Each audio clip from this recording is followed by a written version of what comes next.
Hi, everyone.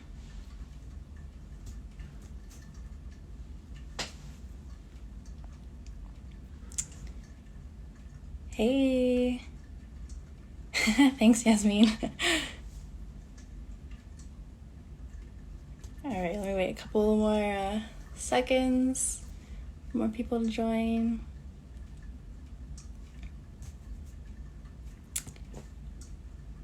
All right, well, hello, welcome to our fifth IG Live Conversations with the Community. My name is Krista. I'm the Youth Programs Assistant Director for NAMI San Fernando. Today we'll be having a conversation with Samantha Tan. But first, I have a couple of announcements. On July 16th, we have a QPR going on from 4:30 p.m. to 6 p.m. It is free and it's going to be on Zoom. To register, you can go to our link in our bio, follow the link tree, and then it'll be there. And then we also have a mental health first aid going on. Those are virtual now, so we're really excited about that. The interest form you can also find through the link in our bio. So all of our programs that we're hosting through youth programs will be there. You just go in, follow it, whichever one you want to do, and it'll be there. So let's see. Is Sam, are you on? Yes, there you are. Okay, so without further ado, let's welcome Samantha Tan. Let's see. Is it working? Perfect. Hi. Hi, Good to see you. How are you doing? I'm doing well. How are you? Okay, so thank you again so much for joining us. We really appreciate this. I know Sure. mental health can be a little challenging, a little difficult for some people, so we really appreciate you coming on. Thank you. You want to go ahead and just introduce yourself and, tell us what you do, what your involvements are with mental health? Yeah, of course. So, my name is Samantha Tan. I'm a senior. I'm now a senior at California State University, Northridge. I am part of a program at CSUN called the Blues Project, Mhm. and we are basically mental advocates for mental health, for depression, suicidal ideation in our community, and we basically raise awareness with basically within our community, and we go classroom to classroom, or we do tabling, or some stuff like that. Mhm. Little things, but little things make a big difference. So that's basically me. Yeah, that's really cool. I think a lot of college campuses need things like that, so that's really great. Okay, so let's just jump right in if you're okay with that. Yeah, totally. So I think the first question that I want to know, people want to know, what made you want to become a mental health advocate and get involved in mental health for the community? Right. So the reason why I became a mental health advocate was because my family endured a loss. My cousin, who was only 11 years old, took his own life. And my good friend from middle school, who I actually saw a week before he took his own life, Mhm. um, he took his own life, and it basically changed my friends and my family's lives. But for me personally, I saw my friends and my family struggle with this loss, and I didn't know what to do. I wanted to help, I wanted to be there for them, but I wasn't educated enough, and I knew I wasn't educated enough. So I joined the Blues Project to gain information, to learn about depression, learn about suicidal ideation, learn about mental health in general. Mhm. And, I'm a business major, so of course I'm not going to learn that in my courses. So I needed something and an outlet to where I can put my energy in and learn and understand why people feel this way, and to make sure what they feel is relevant. So that's basically why I joined the Blues Project. And honestly, it's been one of the best decisions I've ever made in my life. And I'm so happy because I get to do things like this. And um, that's what motivates me to become a mental health advocate and continues to be the reason why I do what I do. Mhm. That's beautiful. I'm so sorry for your loss, but I mean, it's really inspiring that you created something so positive out of it. Thank So you. that, because it's such a huge traumatic event that happened, how has that changed your relationship and your family's relationship with mental health? Well, ever since, we've endured that, we've we've started to see every day as a blessing.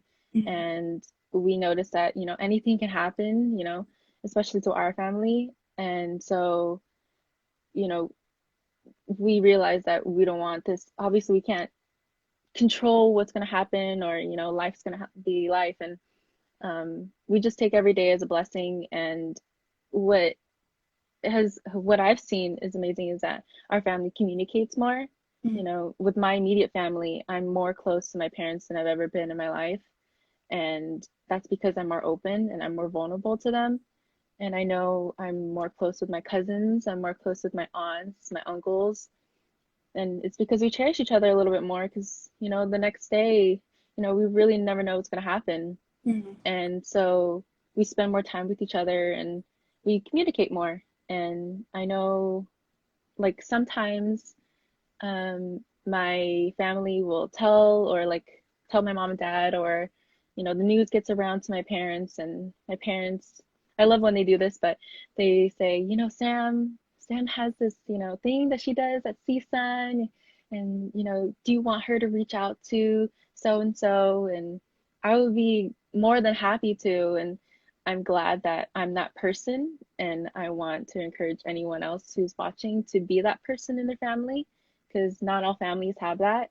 And I've seen that change, and I love it. I honestly do. That's really great. Thank you. Prior to that, how would you say your was like talking about mental health in general? Was there that stigma in your family where you guys kind of avoided talking about it, or? Yeah, definitely. There's always going to be that stigma, like, oh, maybe they're just having a bad day, or so and so, the usual taboo, you know. So before, sadly, we had to endure something like this in order to really get our eyes open. Mhm. And my friends as well started to realize, okay, this could happen to anybody. It doesn't matter who you are, what race you are, whatever, it can happen to anybody. And before that, we just were just like the usual, whatever, or, maybe we should talk, or we don't want to get involved, or, but Yeah. now it's like, you should get involved. Let's get involved. Did you hear what this person said? Or, you know what I mean? Yeah. But like keeping it in, or you don't want to spread too much rumors in your family, or you don't want to do some, chisme or whatever. But it's it's more important to talk about it than just bottling in. So Yeah. before that, I'm glad we went through this, but sadly we had to. Yeah, definitely. So, because this stigma does exist in a lot of families, how would you suggest going about starting that conversation to get mental health to become a more easier topic for families to talk about and not want to, avoid it or deny it or Mhm. anything? So if if you are going through it and you're trying to tell your family, you know, I would say, like, open up a line of conversation. Hmm. Um, Tell them what I'm about to say is sensitive. I want you to hear me. I want you to acknowledge what I'm saying, and I don't want you to interrupt, because you want your voice to be out there and you just want them to listen. And hopefully your parents will be like, okay, this is serious and I want to hear your voice. Hmm. Um, but I would say be bold, stand up for your mental health and be specific. If you say, like, oh, I feel so much anxiety today or something like that, be specific. What makes you feel anxious? Let them know, give examples so they can relate more.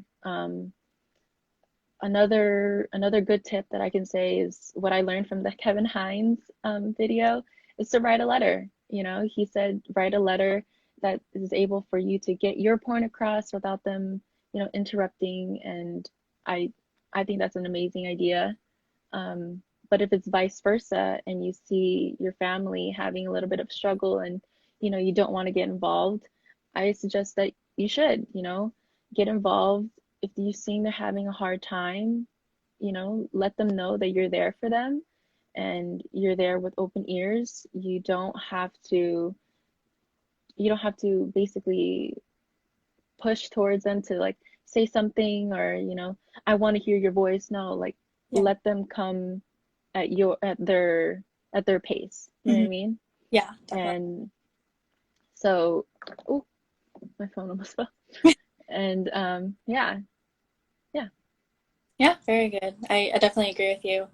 Another thing that, I've experienced before, some families rely, which is not a bad thing because prayer can be very powerful and Mm-hmm. cool, but a lot of families rely on faith and prayer alone. And, of course that can be very helpful depending on, your faith, but sometimes, mental health requires a little bit more intervention than that. So, Mm-hmm. what would you say to, family members who just their answer to solving everything is just prayer? I mean, prayer can be extremely powerful. I put my faith into God, and I know He has higher plans for us, and you know, I, that that's what I've always relied on. But to those family who think that prayer is not enough, or I don't think it is enough.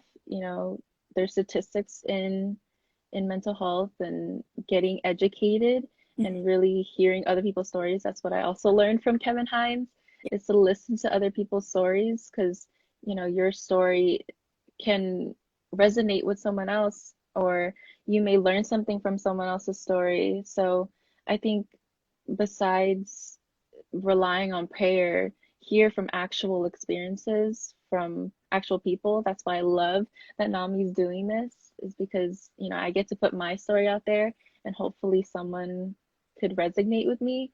But yeah, that's what I would say, is to hear other people's stories, get educated, and understand from this viewpoint, rather than, what the viewpoint that you're originally are at.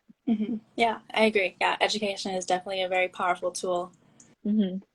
So, if you feel comfortable sharing this, can I ask, what kind of ways did you and your family, learn to cope and move forward? And even now, if it still affects you, like, how do you? Hmm.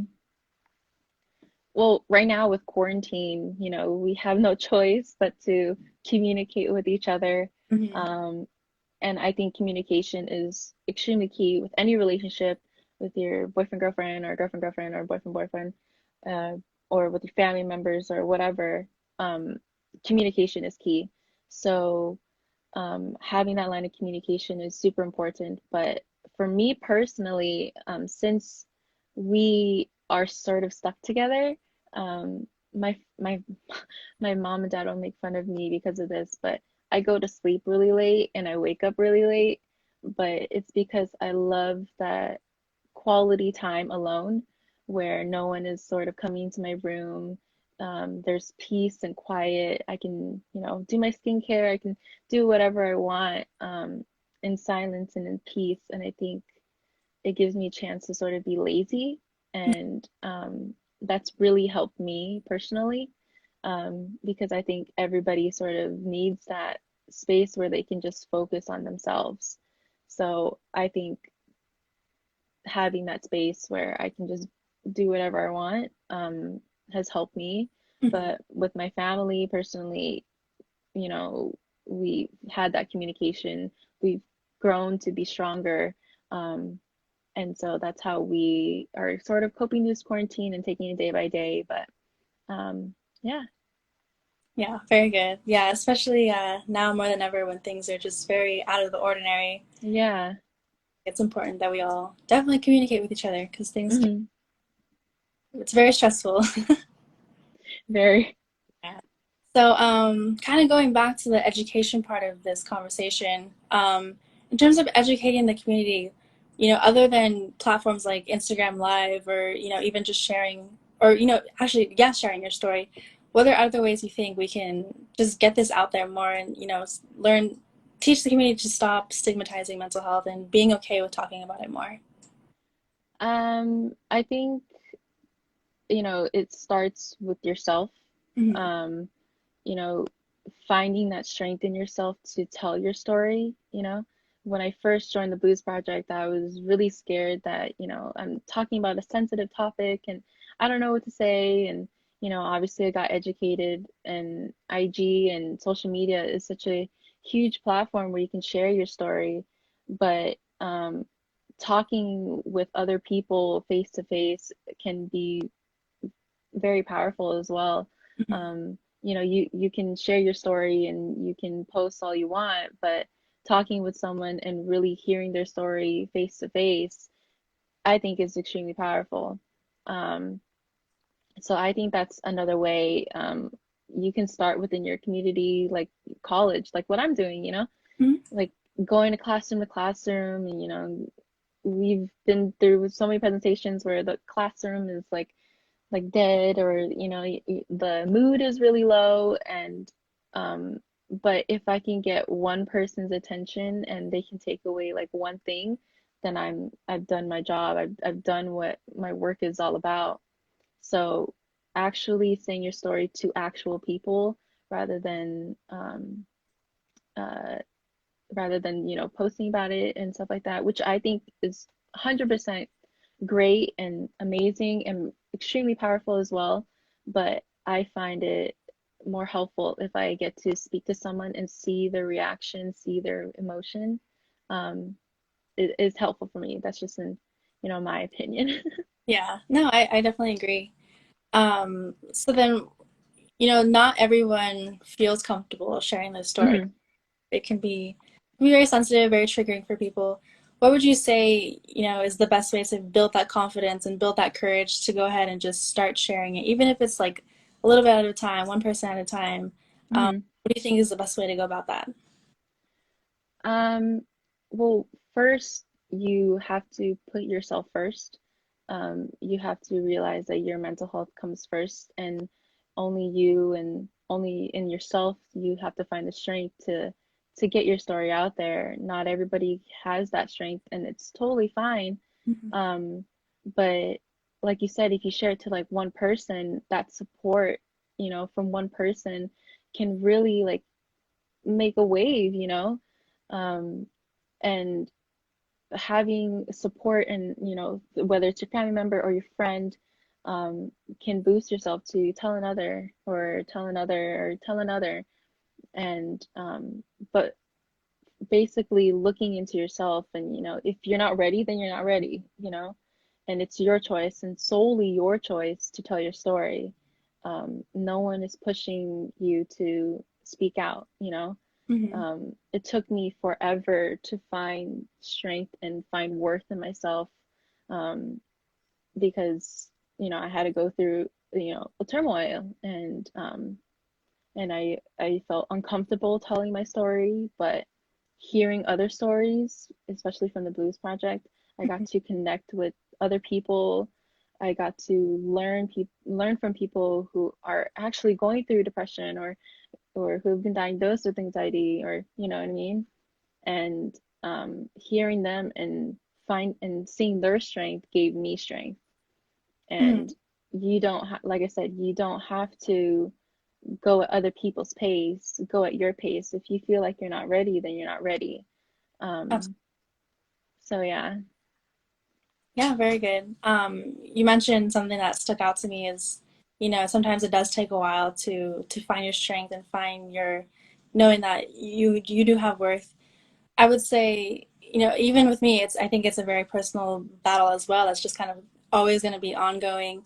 But Hmm. what would you say is like a good way to start, proving to yourself or validating yourself, like, it's okay if I'm not feeling comfortable to share my story. It's okay if I'm feeling depressed, anxious, certain things trigger me. How do you validate that with yourself? It's like validating your flaws, you know what I mean? And looking yourself in the mirror and changing your idea of yourself. Instead of saying, "Oh, I don't think my skin looks good today," or "Oh, I don't think my body looks good today." Instead of saying, "I'm healthy, I'm living today," change your perspective.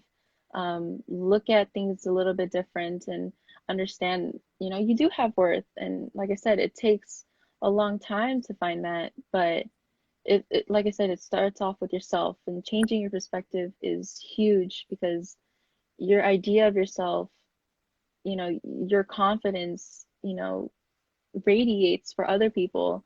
And I think that changing your perspective is huge. So, yeah. Yeah, definitely. I agree. Before we move on, if anyone in the audience wants to ask questions, feel free to just comment them, and then towards the end we can answer some questions if there's. Okay, yeah. So, I mean, this is all very, very important, very valuable information. I think for me, my personal thing is like what I want to get out of mental health advocacy is like, again, like I can't emphasize enough, is just destigmatizing it within the community. Mm-hmm. Um, what would you say, like, and again, going back to families also, when you're working on yourself and you're maybe you might be in a family where mental health is stigmatized and you're trying to push things and you're getting pushback from your family. What would you say is a good way to go about that? If I'm not sure if that makes sense. If it's No, like, yeah. So it's like, for example, like your parents are like, oh no, I don't believe in that or stuff like that, right? So, I mean, it's hard going through that, and it sort of feels like your family sort of belittling what you feel. mhm, Um, but like I said, sharing your story with someone, within your family, maybe your brother, maybe your sister, maybe your cousin can really show some support with you. And, um, you know, obviously you want, for example, like you obviously want your parents' support, but if they don't give that to you, you find support somewhere else. mhm. Um, like I said, obviously you want your parents' support, but um, you need to take your mental health first. Like it needs to be put up first.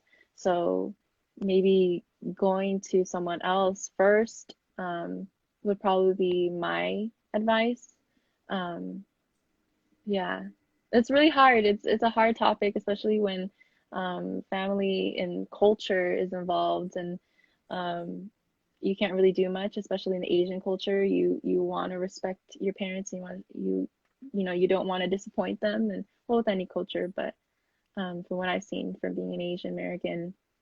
Um, but maybe telling your story to someone who you think will support you and validate what you're saying, and then go to, let's say, your parents or someone or your aunt or your uncle, and hopefully they can validate what you're saying as well and support you and see that, you are taking this serious. But, that's all you can really hope when something's like that. Yeah, definitely. Do you think maybe you could speak a little bit more on mental health within the Asian American cultures? Yeah, so obviously with COVID going on, there's a lot of racism towards the Asian American culture, and a lot of people are not taking it as seriously um, as people are thinking. But within the Asian community and the Asian American culture, mental health is stigmatized. You don't want to disappoint your parents, and you don't want them, or you don't want to sort of, like I said, belittle what they went through. Mhm. My parents immigrated from a different country, and they worked hard to where they're at. And if I went through something like that, it would feel like I'm a disappointment. And I know a lot of people feel that way within the Asian community.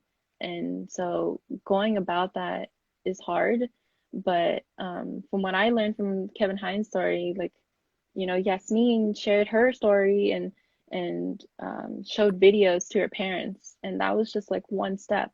Mhm. For me, showing videos and showing my parents that I'm involved, I joined the Blues Project on my own. I told them this is why I'm doing it, and I continuously show them my support and my seriousness within this topic, and that led them to sort of open their eyes a little more. And I can only hope that other people feel the same way.